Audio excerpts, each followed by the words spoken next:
Good evening.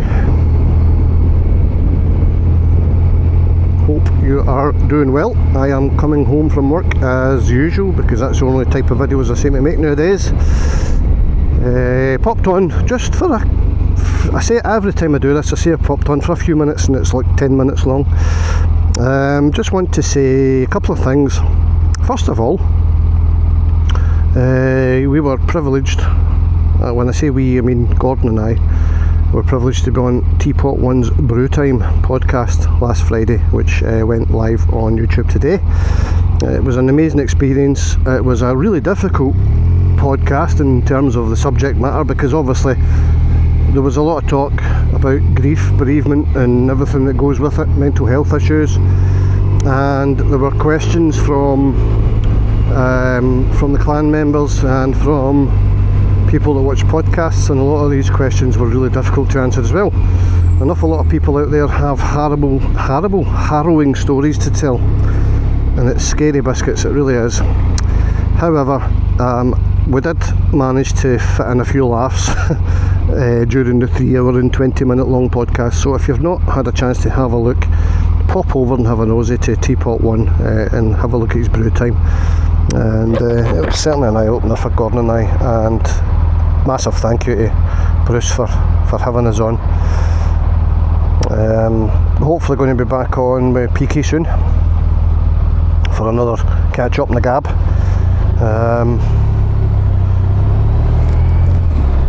Oh, I thought somebody was up my chuff there. Oh, I can see things. I was supposed to have my own podcast out on my channel on Sunday there, but that's not been happening because I've had so much project work to do for other people that the editing workload has become so big that I've just not been able to do anything for myself. So I'm trying to change that. I've had a word with the people involved. They've been very supportive and realised that, you know, I'm trying to do too much myself and I just can't do it. So I'm still filming for them, and which I want to do because I enjoy doing that. But one of the guys has taken the editing side off me, so all I need to do is send the footage and let them get on with it, which is brilliant, and I very much appreciate that support, and which means I can get on with doing my own stuff, which is certainly not something I want to sacrifice. I came all this way, and sorry, concentrating. The nightly journey that I cannot stand. I hate it with a passion. Anybody that's watched the channel will know that because I friggin' whinge about it all the time. But I'm going to filter because I ain't sitting in this traffic. Anyway, so what was I saying? So I'm going to get my own podcast back up and running soon. I went to a lot of effort to get stuff from my studio and get myself organised. So I might as well get it used and do what I want to do. What other news? Charity single, still working on it, still a nightmare. Meeting up with the chief of the Beats and Charity Choir soon. Well, when I say meeting up, we're trying to meet up, but actually trying to get a date where we're both available is kind of near impossible because he's available when I'm at work and vice versa. So I've asked for, what about a Teams meeting so we can have a chat, and all we want to do is chat about the logistics of recording the choir and getting this track put together, and then looking at the options for video and everything. So it's a massive project, but it's brilliant and it's keeping me busy.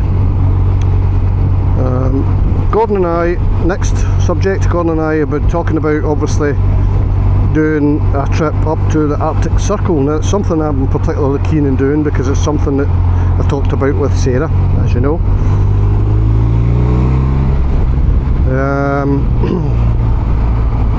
But I've never been abroad on a bike. This is all a new thing to me. And it's quite frustrating because a lot of these people we're talking to in podcasts have visited in 15 countries and 20 countries and stuff, and I've done absolutely all. Don't get me wrong, I've been hearing about Scotland since 1989 on a bike, but never had a chance to do any of these big tours or anything, and I'd love to do it. So the biggest tour I think I've done is NC 500, which was amazing, and I want to do that again, but I want to do that over a longer period of time. And all the cars I want to move lanes.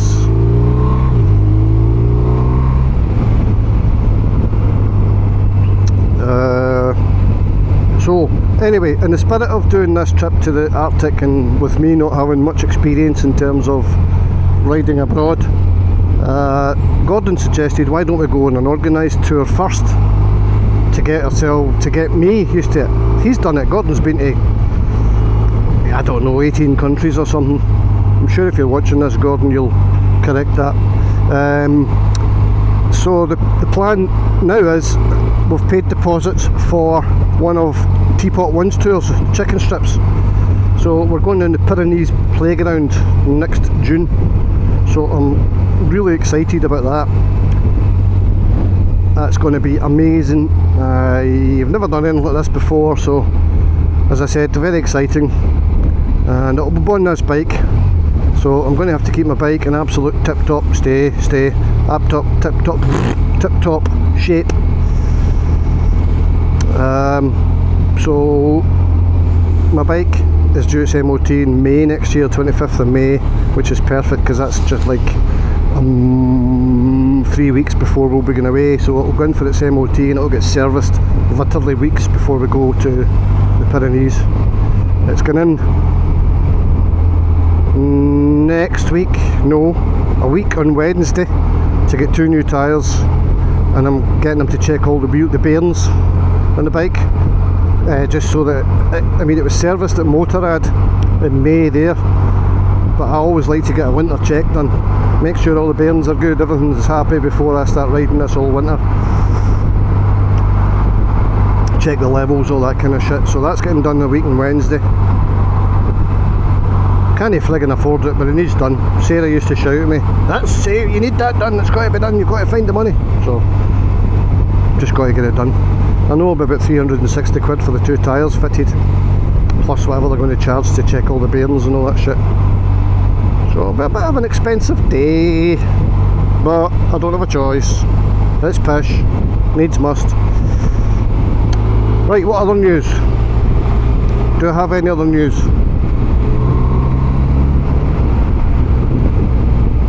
Come on, Craigie, what other news? There must be something I can talk to you about.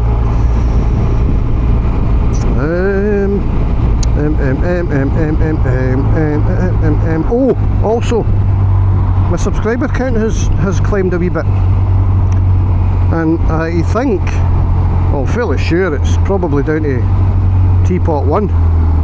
So if you've joined me recently, thanks very much for coming aboard and joining me on this most shittiest of journeys. But do you know what? It's great to have you here. It's great to be able to share. Don't get me wrong, I'm not sharing anything overly exciting at the moment. It's pretty much me coming on and having a chat with you while I'm fighting my way along this friggin' motorway every night. So I'm kind of limiting the videos to one a week, and it's just a catch up unless I've got a podcast or something in between, which, like I said, I'm hoping to catch up on. And there's a bus illegally in the outside lane. Buses and coaches cannot use the outside lane in the motorway when there's 2 lanes or more, 3 lanes or more, sorry. But they seem to do it all the time. All the time. Why am I going on about that? I've no idea. That's got nothing to do with me now. Is it just me? Is everything tighter than that? It's because I've got 2 big massive beasts of cars here. Oh, fuck it, I'm going through it. Oh, no, I'm not. Look, they're moving over to the left. Twat.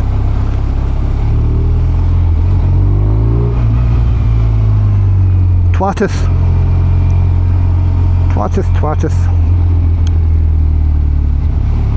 Breathe in. I'm fine. I made it, thank you. Oh! Thank you. Do you know... Whoa, whoa, whoa. This is a big bike to be filtering on, but do you know what? I've been doing it that long, I don't give a shit. Stay.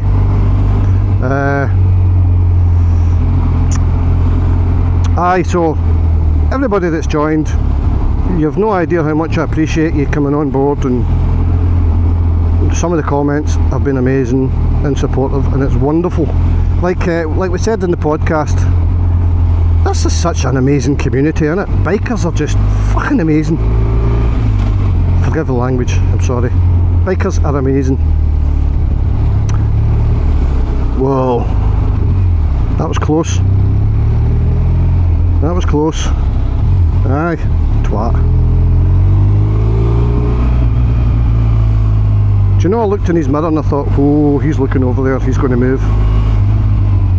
Whoa. Jesus, look, wacky daisies tonight.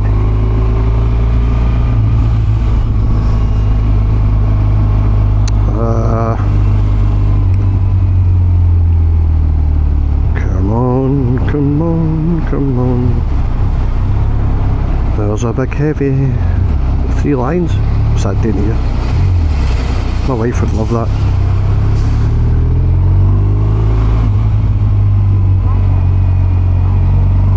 Ooh.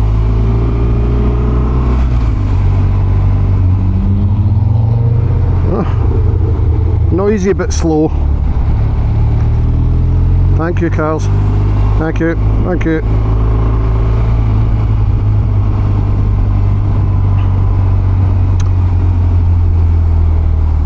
I was Bruce on the podcast the other night was telling me he's decatted the headers in his GS.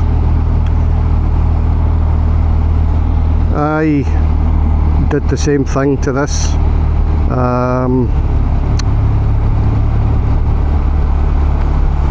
Well, it must have been a while ago, because Sarah was still alive when I done it, or was she? Because I remember moaning at me to get it done. There was, she was in hospital at the time, and I was lying on the ground fighting with my header pipes.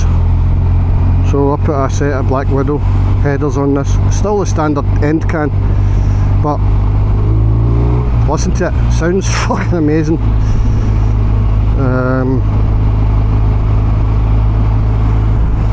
It sounds good. When you open up the taps, it sounds brilliant. He's letting me buy. Thank you, thank you, thank you, thank you. And also, thank you. But yeah, the Boxer engine has got such a deep tone. I mentioned in the podcast that Sarah had decided to buy me a Ducati Pikes Peak last summer, and because she drew all her pension money and stuff out. Obviously because she had a terminal illness, she was able to access it at a young age. Anyway, long story short, I wasn't able to get it because she passed away, and then I needed the money and all that usual bump. But why am I telling you this? I'm telling you this because I had a Multistrada out.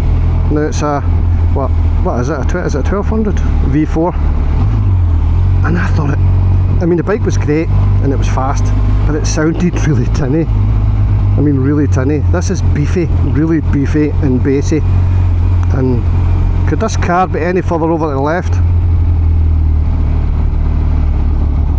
Really really tinny. This is really beefy in comparison, and I thought it sounded shite. I mean, from a rider's perspective, it sounded shite. It sounded like a tinny wee bike. Obviously, it's not a tinny wee bike, and it went like shit off a shovel. But when you really opened the taps up, really opened it up, it sounded quite growly. But this sounds growly all the time. Whoa. Whoa, down boy. That's when you cock up the gear change. Anyway, what was I talking about? Yeah, so to be honest, I much prefer the sound of this. Yes. And we ordered the Pikes Peak with the full Akropovich race system, which was about $2,500 on its own. And Simon, the guy that worked for Ducati at the time, There was one sitting outside with the Akropovich system on it, and oh by God, it sounded good. It sounded good without being too loud, because I don't want to kill my neighbours at 6 o'clock in the morning when I'm going to work. But it still sounded good. But this, I mean, could you imagine this with a decent end can on it? I can't afford an end can now, but it sounds good already. Taking the cat off it has made it a bit louder and a bit beefier. But I'm happy with it. If I keep this bike for another 5 years, I don't care, as long as it keeps running and it doesn't cost me a fortune. Big Gordon asked me the other day, we were out for a beer, and he said to me, he says, if I gave you 25 grand now to get a new bike, he says, what bike would you buy? And I says, in all honesty, never thought I'd say this, I'd got another one of these. This does everything, and it does everything really well. Well, it doesn't go off-road, but I commute on it, tour on it, I give it luldy in the back roads, and it's still an absolute riot. It's great fun, it handles, it's fast enough for anybody that says these aren't fast enough, I'm sorry, but you're talking shite. Brilliant bike, love it to bits. I thought I would fancy a GS over it. I had a GS Adventure out to try, and I got back in this. I still prefer the front of this. From my perspective, this is better. Plus, I'm 5'10", half the times I can't reach the ground in a friggin' GS. But the point of the matter is, the pegs are lower in a GS, the pegs are higher in this, so when you're rattling through the corners, I don't know, there's just something. The riding position in this is more suited to sportier riding, even though it's a big tourer. Does that make sense? Anyway, what did I come on to talk about? I just realised I've been rattling a lot of shite all the way along that motorway, so apologies. I'll go now. I'll go and give you peace. How does that sound? Does that sound like bliss? See, if you've watched this far, you deserve a medal.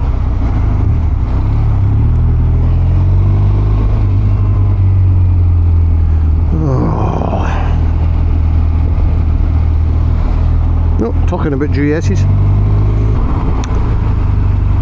Looking forward to Friday. My bestest friend in the whole wide world is coming over to visit me from Sweden. Can't wait. Cannot wait.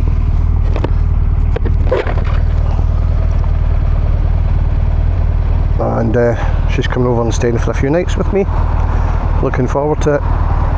We're going out on Friday night, we're going to the football on Saturday, we're going to the pub on Saturday night, we're going to the Beatson on Monday to give money over, because she's been raising money for the Beatson Cancer Charity, which is amazing.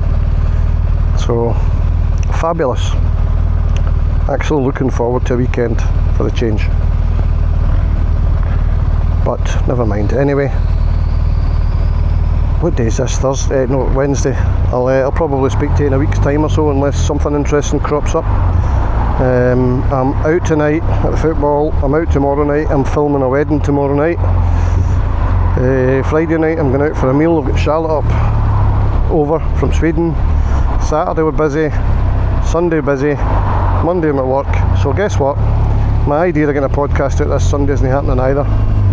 So let's aim for the following Sunday, and then we'll try and get on the once a fortnight bandwagon. That sounds like a plan.